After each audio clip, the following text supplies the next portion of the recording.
सम्राट विक्रमादित्य अपनी न्यायप्रियता और पराक्रम के लिए प्रसिद्ध थे। वे न केवल अपने शासन की मजबूती के लिए जाने जाते थे, बल्कि अपनी प्रजा के सुख दुख को समझने के लिए वेश बदलकर नगर भ्रमण भी करते थे। एक रात जब आकाश में पूर्णिमा का चांद अपनी शीतल किरणें बिखेर रहा था, विक्रमादित्य गहरी सोच में मग्न अपने महल से बाहर निकले। उन्होंने एक शांत लेकिन रहस्यमयी हवा महसूस की। शहर की गलियों में घूमते हुए वे अचानक एक जंगल के किनारे पहुंचे, जहां उन्होंने एक विचित्र दृश्य देखा। एक युवा लकड़हारा पेड़ पर चढ़ रहा था और उसके पीछे एक भालू भी उसी पेड़ पर चढ़ने की कोशिश कर रहा था। राजा को यह अजीब लगा, क्योंकि भालू सामान्यतः पेड़ों पर नहीं चढ़ते। लकड़हारे की आंखों में भय की छाया थी। वह कांप रहा था और जैसे ही उसने नीचे देखा, उसका संतुलन बिगड़ गया। वह सीधा जमीन पर गिरा और कुछ ही क्षणों में उसकी मृत्यु हो गई। राजा अवाक थे। उन्होंने देखा कि भालू धीरे धीरे एक सुंदर युवती में बदल गया। राजा ने कुछ देर तक यह दृश्य देखा और फिर युवती का पीछा करने लगे। कुछ ही समय बाद दो सैनिक जो गश्त पर थे वहां पहुंचे। दोनों सगे भाई थे। छोटे भाई की नजर जैसे ही युवती पर पड़ी, वह उत्साहित हो उठा। छोटा भाई, भाई देखो, कितनी सुंदर कन्या यहाँ अकेली बैठी है। मुझे तो इससे विवाह करना है। बड़ा भाई, नहीं, जब तक मैं हूँ यह निर्णय मेरा होगा। पहले मैं इसे वरण करूंगा। दोनों भाइयों में झगड़ा होने लगा। युवती मुस्कुराते हुए बोली, मैं उसी से विवाह करूंगी जो सबसे बहादुर होगा। अब दोनों भाइयों ने अपनी तलवारें निकाल लीं और खुद को श्रेष्ठ साबित करने के लिए युद्ध करने लगे। कुछ ही क्षणों में दोनों ने एक दूसरे को मार डाला। राजा विक्रमादित्य यह देखकर स्तब्ध रह गए।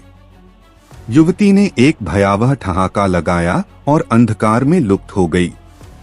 राजा को अब इस युवती में कुछ रहस्यमयी शक्ति प्रतीत होने लगी। उन्होंने ठान लिया कि वे इस गूढ़ सत्य का पता लगाएंगे। वे युवती का पीछा करने लगे।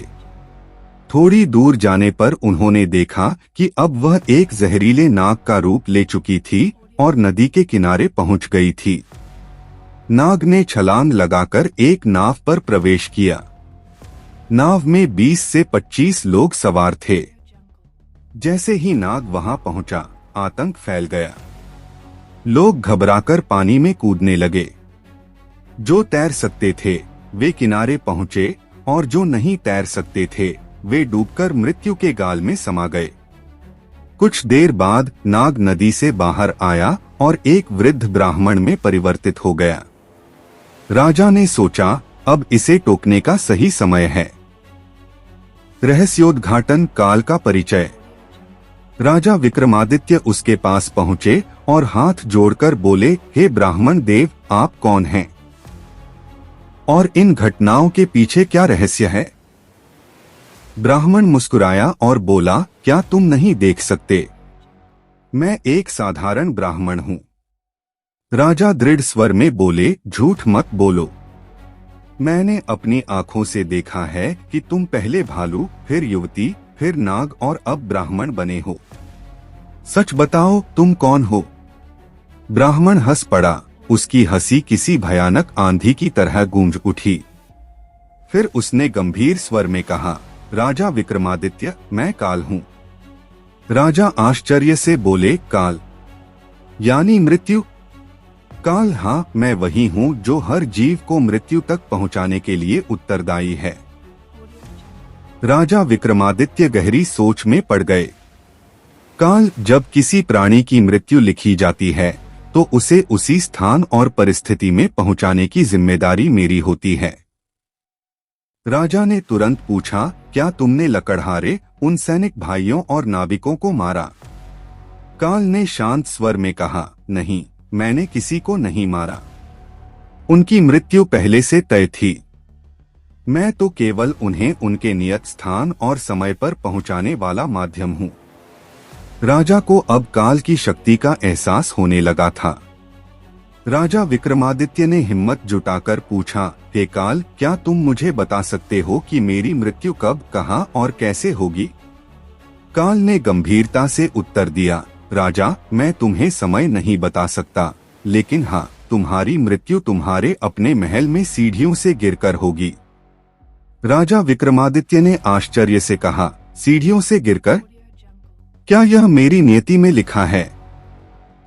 काल ने सिर हिलाते हुए कहा, हाँ, यह अटल सत्य है। अब मैं विदा लेता हूँ। इतना कहकर काल अदृश्य हो गया। राजा विक्रमादित्य कुछ क्षणों तक स्तब्ध खड़े रहे। अब उन्हें मृत्यु की वास्तविकता समझ आ चुकी थी। वे धीरे धीरे महल की ओर लौटने लगे। उन्होंने महसूस किया कि काल अटल है, उसे कोई नहीं टाल सकता। लेकिन इसका यह अर्थ नहीं कि जीवन को व्यर्थ चिंता में बिता